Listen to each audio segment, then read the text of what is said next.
இந்த தை மாதத்தில் வரக்கூடிய பௌர்ணமியும் பூச நட்சத்திரமும் அந்த சூரபத்மனை அளித்த விழாவை வெற்றி விழாவாக கொண்டாடக்கூடிய இந்த நாள் தான் இந்த தைப்பூச திருவிழா. ஆதலாலே நம்ம செங்குந்த கைகோள முதலியார் எங்கெங்கே இருக்கிறோமோ அங்கெல்லாம் அந்த முருகனை தைப்பூச திருநாளான அன்றன்று அந்த வெற்றி விழாவை கொண்டாடக்கூடிய நாள். இது நம்முடைய தீபாவளி பொங்கல் எப்படியோ அந்த செங்குந்த கைகோள முதலியார் சமுதாயத்துக்கான ஒரு முக்கியமான விழா. பாவடியில பூஜை செய்து பாவடி கல்லுக்கு சுத்தம் செய்து நம்ம வண்ணம் தீட்டி பாவடி பொங்கல் வைக்கக்கூடிய விழாவும் தான் இந்த தைப்பூச திருவிழா.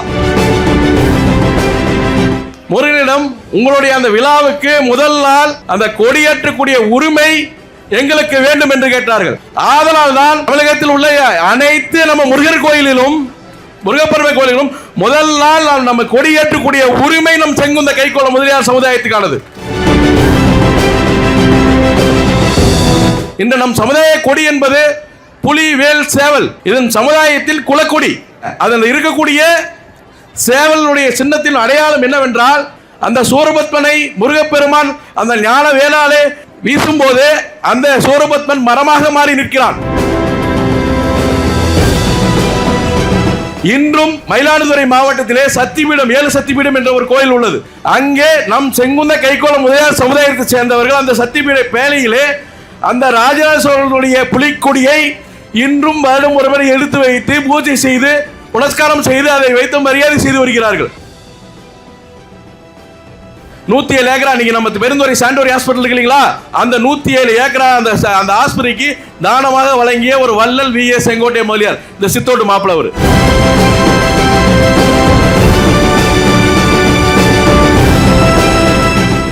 இந்த தைப்பூச திருவிழா என்பது முருகனுடைய முக்கியமான விழா.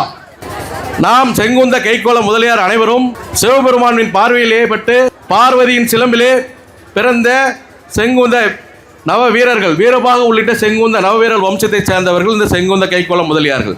எதற்காக தோற்றுவிக்கப்பட்டார்கள் என்றால், சூரபத்மன் தேவர்களை அழிக்க அனைத்து தேவர்களையும் பலம் காண புறப்பட்ட போது தேவர்கள் எல்லாம் சென்று சிவபெருமானை முறையிட்ட போது சிவபெருமானும் பார்வதியும் பழனியிலே வீட்டிற்கும் முருகப்பெருமானை அழைத்து அந்த சூரபத்மனை அழிக்க அந்த ஞான வேலை கொடுத்து சூரபத்மனை அழிக்க நமது செங்குந்த கைகோள முதலியார் வம்சத்தை சேர்ந்த நவ வீரர்களை உருவாக்கி தம்பிமார்களாக இந்த போரிலே முருகனுடன் கூட இருந்து அந்த சூரபத்மனை கொல்ல வேண்டும், அந்த போரிலே வெற்றி பெற வேண்டும் என்ற காரணத்துக்காகத்தான் நவ வீரர்களை உருவாக்கினார் சிவபெருமான் அவர்கள்.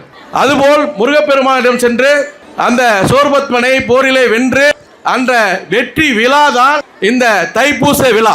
இந்த தை மாதத்தில் வரக்கூடிய பௌர்ணமியும் பூச நட்சத்திரமும் அந்த சூரபத்மனை அளித்த விழாவை வெற்றி விழாவாக கொண்டாடக்கூடிய இந்த நாள் தான் இந்த தைப்பூச திருவிழா. ஆதலாலே நம்ம செங்குந்த கைகோள முதலியார் எங்கெங்கே இருக்கிறோமோ அங்கெல்லாம் அந்த முருகனை தைப்பூச திருநாளான அன்றன்று அந்த வெற்றி விழாவை கொண்டாடக்கூடிய நாள். இது நம்முடைய தீபாவளி பொங்கல் எப்படியோ அந்த செங்குந்த கைகோள முதலியார் சமுதாயத்துக்கான ஒரு முக்கியமான விழா. இதை அனைவரும் மிக விமர்சையாக கொண்டாடக்கூடிய விழா. அதே போல் விமர்சையாக நாம் கொண்டாடி வருகிறோம். மற்றொரு நாளுமான மகேஸ்வரர், முருகனின் அப்பா மகேஸ்வரருக்கு பூஜை செய்யக்கூடிய நாளும் இன்று நாள் தான். அதே மகேஸ்வரருக்கு நாம் பாவடியில பூஜை செய்து பாவடி கல்லுக்கு சுத்தம் செய்து நம்ம வண்ணம் தீட்டி பாவடி பொங்கல் வைக்கக்கூடிய விழாவும் தான் இந்த தைப்பூச திருவிழா. அந்த தைப்பூச திருவிழா என்பது இந்த முருகனுடைய தம்பிமார்களாக இருக்கக்கூடிய நம்மளுடைய குடும்ப விழா. இந்த விழாவை இந்த சித்தோடு நம் செங்குந்த சமுதாயத்தை சேர்ந்த உறவினர்கள் மிக சீரம் சிறப்புமாக ஆண்டாண்டு காலமாக செய்து வருகிறார்கள். குண்டிருக்குமெல்லாம் குமரன் இருப்பார், பாவடி இருக்கும் எல்லாம் முத்து குமரசாமி இருப்பார். அந்த சூரபத்மனை நாம் வென்று இந்த மகிழ்ச்சியாக முருகன் இருக்கும்போது ஒவ்வொருடன் சென்று உங்களுக்கெல்லாம் என்ன வேண்டும் என்று கேட்க போது இந்த சூரபத்மனை கொண்ட இந்த விழாவை மிக நாம் சீரம் சிறப்பாக கொண்டாட வெற்றி விழாக கொண்டாட வேண்டும் என்பது. அப்போது ஒவ்வொருவராக நீங்கள் உங்களுக்கு என்னென்ன வேணும்னு கேட்கும்போது நம்ம செங்குந்த கைகோள முதலியார் மட்டும் அமைதியாக நின்று கொண்டிருந்தார்கள். முருகன் அழைத்து, நீங்கள் தான் இந்த போரிலே முதன்மையானவர்கள், வெற்றிக்கு முக்கியமான காரணமானவர்கள், நீங்களே அமைதியாக நிற்கிறீர்கள் என்று சொல்லும் போது முருகனிடம் உங்களுடைய அந்த விழாவுக்கு முதல் நாள் அந்த கொடியேற்றக்கூடிய உரிமை எங்களுக்கு வேண்டும் என்று கேட்டார்கள். ஆதலால் தான் இங்கே தமிழகத்தில் உள்ள அனைத்து நம்ம முருகர் கோயிலிலும் முருகப்பெருமை கோயிலிலும் முதல் நாள் நம்ம கொடியேற்றக்கூடிய உரிமை நம் செங்குந்த கைகோள முதலியார் சமுதாயத்துக்கானது. அதை நாம் அந்த உரிமையை எக்காரணத்தை கொண்டு எந்த காலத்திலும் விடாமல் பின்பற்றி வர வேண்டும். அதேபோல் இன்று நம் சமுதாய கொடி என்பது புலி, வேல், சேவல். இதன் சமுதாயத்தில் குலக்கொடி. அதில் இருக்கக்கூடிய சேவலுடைய சின்னத்தின் அடையாளம் என்னவென்றால், அந்த சூரபத்மனை முருகப்பெருமான் அந்த ஞான வேளாலே வீசும்போது அந்த சூரபத்மன் மரமாக மாறி நிற்கிறான். இந்த மரமாக மாறிக்கும் அந்த மரம் இரண்டாக பிளக்கும் போது அவன் மனம் திருந்தி ஒரு பக்கம் மயிலாகவும் ஒரு பக்கம் சேவலாகவும் வந்து முருகனை சரணாகதி அடைகிறார். அந்த முருகனை சரணாகதி அடையும் போது அதை மயிலை அவருடைய வாகனமாகவும் சேவலை தன் கொடியாகவும் முருகப்பெருமான் வைத்துக் கொண்டார். இதில் என்ன தெரியுதுன்னா, மன்னித்து தன்னுடன் எடுத்துக்கொள்ளும் ஒரே கடவுள் யாரா முருகப்பெருமான் மட்டும்தான். அழைக்கக்கூடிய கடவுள் அல்ல முருகன். நீங்க மனம் திருந்தி வருந்தினால் தன்னுடன் தன்னை இணைத்துக் கொள்வான் முருகன். அதுபோல் அந்த சேவல் கொடியை நம்ம இந்த முதல் உரிமை அப்படின்னு கேட்கிறப்ப உங்களுக்கு என்ன வேணும், முருகனுடைய சேவல் கொடியை நம் செங்குந்த கைகோள முதலியாரிடம் கொடுத்தார்கள் முருகப்பெருமான். அதுதான் இன்னைக்கு கூடிய நம் குலக்கொடியில் இருக்கக்கூடிய சேவல். அந்த நடுவில் இருக்க குந்தம் நம் வேல். புலி என்பது நாம் ராஜராஜ சோழன் போர்ப்படையிலே போர்ப்படை தளபதிகளாக போர் வீரர்களாக பணியாற்றி கொண்டிருந்தோம். ஒரு காலத்திலே கரிகால சோழன் அவர்கள் தான் படையெடுத்து கைப்பற்றிய அனைத்து நிலைகளும் பார்வையிட லட்சக்கணக்கான போர் வீரர்களுடன் யானைப்படை, குதிரைப்படை, காலால் படையுடன் சென்று கொண்டு இருக்கும் போது ஒரு சேவல் அந்த யானையுடைய காலை கொற்றியதாம். யானை 2 அடி பின்னே தள்ளி நின்றதாம்.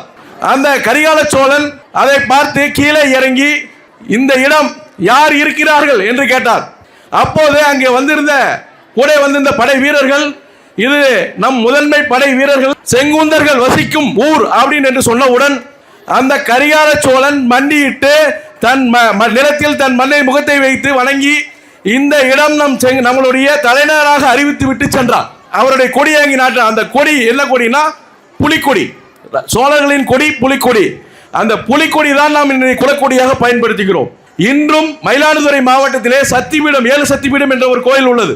அங்கே நம் செங்குந்த கைகோள முதலியார் சமுதாயத்தை சேர்ந்தவர்கள் அந்த சத்திபீட பேழையிலே அந்த ராஜராஜ சோழனுடைய புலிக்கொடியை இன்றும் வருடம் ஒருவரை எடுத்து வைத்து பூஜை செய்து புனஸ்காரம் செய்து அதை வைத்து மரியாதை செய்து வருகிறார்கள். அதனால தான் நம் குலக்கொடி புலி, வேல், சேவல். இந்த குலக்கொடியை நம் சமுதாயம் இருக்கக்கூடிய அனைத்து பாவடிகளிலும், கோயில்களிலும், மண்டபங்களிலும் நாம் அனைவரும் கண்டிப்பாக ஏற்றி வழிபட வேண்டும். இது ஒரு சங்கத்தான கொடி, ஒரு சமுதாயத்துக்கான கொடி அல்ல. இதுவும் சமூகம் செங்குந்த கைகோள பிறந்த அனைவருக்குமான கொடி, நம் குலத்துக்கான கொடி. அதனால் உங்களை நாம் இந்த நேரத்தில் கோரிக்கையை வைப்பது என்னவென்றால், அந்த குலக்கொடியை நம் கோயில்கள், மண்டபங்கள், நம் பாவடி இருக்கக்கூடிய இடத்தில் ஏற்றி வைத்து நாம் இருக்கக்கூடிய இருப்பை காட்ட வேண்டும். இங்கே சித்தோட்டிலே இந்த பள்ளிக்கூடம் இருக்கும். நம்ம V.S. செங்கோட்டை முதலியார் அவர்கள் சித்தோட்டு மாப்பிள்ளை அப்படிம்பாங்க. அவர் சித்தோட்டு மாப்பிள்ளை தான்.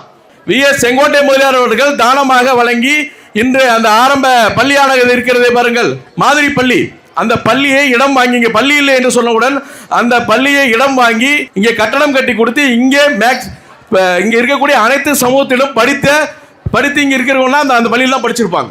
அதுபோல் வள்ளல் தன்மையான நம் சமூகம். இந்த சாண்டோரியா ஹாஸ்பிட்டலுக்கு பார்த்தீங்கன்னா 107 ஏக்கர் நம்ம V.S. செங்கோட்டை முதலியார் அவர்கள் தானமாக வழங்கியிருக்கிறார். இதெல்லாம் யாருக்கா உங்களுக்கு தெரியுமா? 107 ஏக்கரா. நீங்க நம்ம பெருந்துறை சாண்டோரி ஹாஸ்பிட்டல் இல்லைங்களா, அந்த 107 ஏக்கரா அந்த ஆஸ்பத்திரிக்கு தானமாக வழங்கிய ஒரு வள்ளல் V.S. செங்கோட்டை முதலியார், இந்த சித்தோட்டு மாப்பிள்ளை அவர். அதெல்லாம் நமக்கு பெருமையான விஷயம். அதே போல் பேரறிஞர் அண்ணாவுடைய சிலை இங்கே நம்ம சித்தோடு நாளோட்டில் இருந்தது. அது ஒரு சில காரணங்களாக அந்த சிலை அகற்றப்பட்டுள்ளது. வரும் காலங்களே அந்த பள்ளியிலே V.S. செங்கோட்டை முதலியாருடைய நினைவை போற்றும் வகையில், ஏன்னா இன்னைக்கு நமக்கு தெரியுது, அடுத்த ஜெனரேஷன் தெரியாது, அவனை பற்றி நினைவு தூணோ ஒரு சிலையோ அந்த பள்ளியில் வைக்க வேண்டும் என்பதை சித்தோடு நம் செங்குந்த குல சொந்தங்களுக்கும் மற்றும் நம்முடைய அரசியலே ஒரு சாமானியனும் எம்எல்ஏ ஆகலாம், மந்திரி ஆகலாம், சேர்மன் ஆகலாம், இடுப்பில் கட்டில துண்டை தோளில் தூக்கி போட வச்ச ஒரு சாமானியன் பேரறிஞர் பெருந்தகை அண்ணா அவர்களுடைய திருவுருவ சிலை நம் சித்தோடு நாளோட்டில் இருந்தது. அந்த சிலை இப்போது இல்லை. அந்த சிலையை நாம் சமூகம் சேர்ந்து மிக விரைவில் அந்த இடத்தில் வைக்க வேண்டும்.